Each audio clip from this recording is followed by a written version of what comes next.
আল্লাহ পাক বলেন আউনাশাউ লাজআলনাহু উতাবাউ ফাযালতুম তাতাক্কারুন।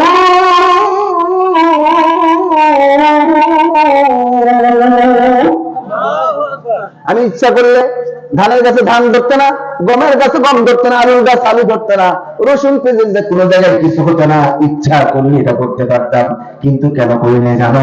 বান্দা তুমি জানো না এটা করিনি এই কারণে যেহেতু তোমাদের রিজিকের মালিক। বলেন কে? আল্লাহ পাক বলেন ইন্নাল্লাহা হুয়ার রাজ্জাকু যুল কুওয়াতিল মাতিন। আমি রব্বুল আলামিন তোমাদের রিজিকের মালিক। রিজিক আমার খাবার, রিজিক খাওয়ার পরে সুস্থ হবে, সুস্থ হয়ে আমি রব্বুল আলামিনের প্রশংসা করব। সেই প্রশংসা হচ্ছে আর-রাহামিদু। কি বলবো আমরা? যত খান বাধা নেই, প্রশংসা করবো কার? সবসময় করা দরকার কার? কি বলে প্রশংসা করবেন? আলহামদুলিল্লাহ বলেন, আলহামদুলিল্লাহ। যদি আর একটু ভালো করে বলতে পারেন তাহলে বলবেন আলহামদুলিল্লাহি রাব্বিল আলামিন। এটা জানি না আমরা সবাই? এটা সবাই হাফেজ কিনা বলেন? আলহামদুলিল্লাহি রাব্বিল আলামিন। সমস্ত প্রশংসা কার? সেই মহান রবের, সেই মহান আল্লাহ, যিনি আমাদের সৃষ্টি করেছেন, যিনি আমাদের রিজিক দান, যিনি আমাদের বেঁচে রেখেছেন, প্রতি সেকেন্ডে সেকেন্ডে যিনি আমাদেরকে অক্সিজেন দিয়ে বাঁচার ব্যবস্থা করেছেন, ওই আল্লাহর শুকরিয়া আদায় করেন। বলেন আলহামদুলিল্লাহি রাব্বিল আলামিন। কার প্রশংসা করবো? তাহলে এখন বুঝলেন কেন করবেন? জিহ্বা, জিহ্বা, জিহ্বা আছে আছে কিনা দেখেন তো। এই জিহ্বাকে আল্লাহ রাব্বুল আলামিন ৩৬,০০০ টেস্টিং বাদ দিয়ে এই জিহ্বা তৈরি করেছেন। আমি তাফসীর দেখলাম, আল্লাহ এতগুলো কেন? ৩৬,০০০ কেন? দুনিয়াতে ৭ প্রকারের খাওয়া আছে, কিন্তু জিহ্বা পেশ করতে পারে ৩৬,০০০ খাওয়া, স্বাদ গ্রহণ করতে পারে। এত শক্তিশালী টেস্টিং বাদ দেওয়া আছে জিহ্বায়।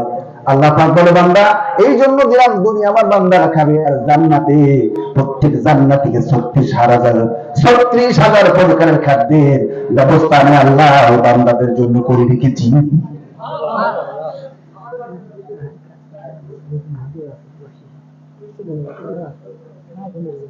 মা বোনদের ওনাদের নেই? মাশাআল্লাহ। সিস্টেম কি শুনলেন? আপনারা খাইছেন? কথা বলে না, খাইছেন? খুব মা বোনেরা খাই না, ওনাদের জন্য ব্যবস্থা আছে, যাইল না? আলহামদুলিল্লাহ। তাহলে আমরা প্রশংসা করবো কার? বুঝলেন কেন করবেন? প্রশংসা করলে নিয়ামত বাড়ায় দেয়। আল্লাহ পাক বলেন লাইন শাকারতুম লাযীদান্নাকুম ওয়া লাইন কাফারতুম ইন্না আযাবী লাশাদীদ। আমার বান্দা আমার প্রশংসা করলে আমি নিয়ামত বাড়ায় দেই, এটা বৃদ্ধি করে দেয়, এটা কারো বাড়ায় দেয়, নিয়ামতটা কারো বাড়ায় দেয়। আর যদি আমার বান্দা আমার খাবার পরে না শুকর করে, আমি রব্বুল আলামিনের বান্দাকে ১ সেকেন্ডের জন্য ছাড়ি নাই। আপনারা বলুন তো, গাভীর দুধ খাইছেন? খান খান। গাভীর যে দুধ খান, যে গাভীর ১০ কেজি ২০ কেজি আড়ান আরো বেশি দুধ হয় না? এই যে ১০ কেজি ২০ কেজি দুধ হয়, ওই গাভীকে জবাই করলে আরো মানে কয় কেজি পাওয়া যাবে? আল্লাহ পাক বলে বান্দা আমার বান্দা যখন গাভীর নিচে বসে, এই দুধটা আমি আল্লাহ রাব্বুল আলামিন জান্নাত থেকে গাভীর মাধ্যমে তোমাকে বেড়ে দেই। ১ মাসের বাচ্চাকে বাঁধে রাখে, ১৫ দিনের বাচ্চাকে আলাদা করে রাখে, রাখে না? রাতের বেলা মাটাও কাঁদে, সন্তানটাও কাঁদে, কেঁদে কেঁদে চোখ দিয়ে পানিগুলো বেরিয়ে কালো দাগ হয়ে হাদিস শরীফ এসেছে, তাফসীরের কিতাব এসেছে। সন্তানটাও কাঁদে, মাটাও কাঁদে। যখন মা আর সন্তানকে দুধ দেওয়ার জন্য এক জায়গায় নিয়ে যাওয়া হয়, বাচ্চাটাকে দিল, মা মনে করলাম আমার সন্তান আমার দুধে খাওয়ার জন্য প্রস্তুত নিচ্ছে, ওনারা ঝাঁকি দেয়, দেয় না? তখন চিন্তায় পড়ে যায়, মা সন্তানের সারা রাত খাই নাই, দুধটা ছেড়ে দেয়। ঠিক যখন দুধটা ছেড়ে দেয়, ওই সন্তানটাকে টেনে মায়ের কাছে দিয়ে দাও। মা তখন সন্তানটা গাও চাপ দেয়, বলে কেঁদো না, কেঁদো না, আমার আল্লাহর বান্দারা আমাদের দুধ খাওয়ার জন্য হালাল করে দিয়েছে, গোশত খাওয়ার জন্য হালাল করে দিয়েছে। এরা হালাল খাওয়ার পরে আমি রব্বের আমার রব্বুল আলামিনের ইবাদত করবে আর প্রশংসা করবে। যদি না করে বাচ্চা কথা দেবে কিয়ামতের দিন একটা দুধ খাওয়ার বান্দাকে আমরা আদালতে হাজির করে আল্লাহর কাছে দাঁড় করে পরিচয় দিব। আপনাদের যদি সন্তানকে একদিন যদি দুধ না খাওয়ায়, মা আর বাপ যদি শোনে সন্তানটা ক্যা ক্যা করে কাঁদছে, এসে জিজ্ঞেস করলো ওকে দুধ দেওয়ার কোনো মসজিদ দেই না সারাদিন, ও কি বলবে? এক দুই, কি বলবে? এক দুই বলবেন না, এক দুই তিন বলতে আর এক সেকেন্ড দেরি করবে না। আমার সন্তানকে সারাদিন না খেয়ে রেখেছ আর প্রতিদিন বাচ্চাকে আলাদা করে রেখে মায়ের দুধ থেকে স্তনে জমা করে সকালবেলা আপনার জন্য প্রস্তুত করে দেওয়া হয়। এত না ফরমা, এত না ফরমা, এত না ফরমা, ওই দুধে পানি আবার বিক্রি করে পেট ভরা। তোমার পেট তো ভরবে যে মরে যাবে ওই দিন। আল্লাহ পাক বলেন আল্লাহকুমুত তাকাসুর হাত্তা যুরতুমুল মাকাবির, তোমার শুধু খাওয়া চাওয়া চাওয়া চাওয়া শেষ হয়ে যাবে দিন কবরে যাওয়া। ঠিক কিনা বলেন? একদিন তোমার নাম মসজিদে হবে এলা, একদিন তোমারি নাম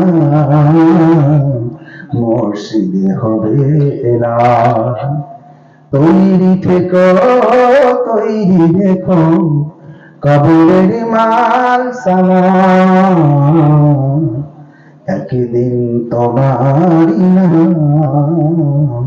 মসজিদে হবে এলা।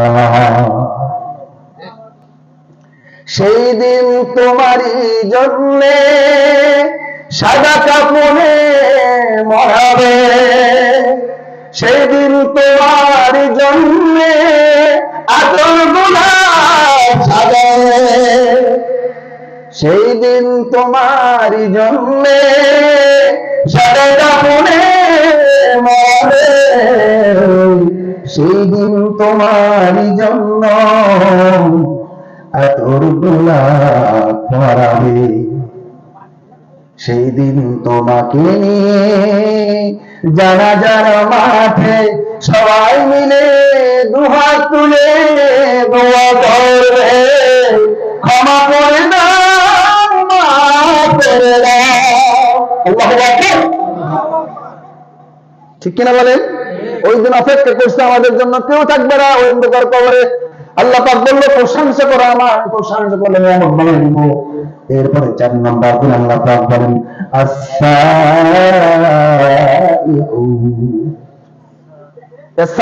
3টা ব্যাখ্যা এসছে। প্রথম শব্দ এসছে সাইর করা, ভ্রমণ করা। আরেকটি রিওয়ায়াত এসছে রমজানে রোজা করা, আরেকটি রিওয়ায়াত এসছে জিহাদ করা। খুবই সংক্ষেপে বলে দিচ্ছি। আল্লাহ পাক বলেন আমার বান্দা 4 নম্বর গুণ হবে আমার বান্দা রমজান মাসে রোজা করবে। কোন মাসে? রমজান। কোন দিন? রমজান মাসে রাতের বেলা সাহারি খাবেন, গরম রাতের বেলা সাহারি চাই বলো না? হালাল খেতে না, হালাল দিয়ে, হালাল দিয়ে যদি সাহারি খেতে না পারে রোজা হয় নাই। পৃথিবীর কোন মৌলবী যদি বলতে পারে রোজা হয়, ওই মৌলবীর সারা জীবন জুতা হয়ে দাঁড়াবো। কি খেতে হবে বলেন? হালাল দিয়ে সাহারি খাবেন, রাতের বেলা উঠে তাহাজ্জুদের নামাজ আদায় করবেন, পারতপক্ষে নফল ইবাদত গুলো করবেন, কোরআন তেলাওয়াত করবেন। এরপরে সারাদিন পানাহারে সেই সাদিক থেকে সুবহে সাদিক থেকে সূর্য অস্ত পর্যন্ত সকল অপরাধ অন্যায় থেকে দূরে থাকবো। ঠিক কিনা বলেন? এরপরে ইফতারের সময় ইফতারকে নিয়ে সামনে নিয়ে বসে বাড়ির পরিবারের সব সদস্যদেরকে সাথে নিয়ে আল্লাহর কাছে প্রার্থনা করবে। সুবহানাল্লাহ বলেন। আল্লাহকে বলবেন রব্বুল আলামিন সাআলা আন্নি ইবাদি ফাইন্নী করিব উজিবু দাওয়াতাদ দাআ ইযা দাআ। সংক্ষেপে দোয়া করবেন, শিখাই যে একটা দোয়া করবেন, একটা সংক্ষেপ। রব্বানা বলেন, রব্বানা আতিনা ফিদ দুনিয়া হাসানাতাও ওয়া ফিল আখিরাতি হাসানাতাও ওয়া কিনা আযাবান নার। কি দোয়া করবেন? বলেন রব্বানা, সবাই বলেন, আতিনা ফিদ দুনিয়া হাসানা ওয়া ফিল আখিরাতি হাসানা ওয়া কিনা আযাবান নার। ও আমার মালিক, ও আমার রব, দুনিয়ার যত কল্যাণ সব দাও, আখিরাতের যত কল্যাণ সব দাও। এক কথায় শেষ। আল্লাহ শিখানোটা কত সুন্দর। আপনাদের এখানে চাওয়ার কোনো দরকার না, আল্লাহ আমাকে ছেলেটা ভালো করে দেন, মেয়েটাকে ভালো করে দেন, পরিবারকে ভালো করে দেন, আত্মীয় স্বজনকে ভালো করে দেন, এতগুলো করার দরকার নাই। এক কথায় সংক্ষেপ দোয়া।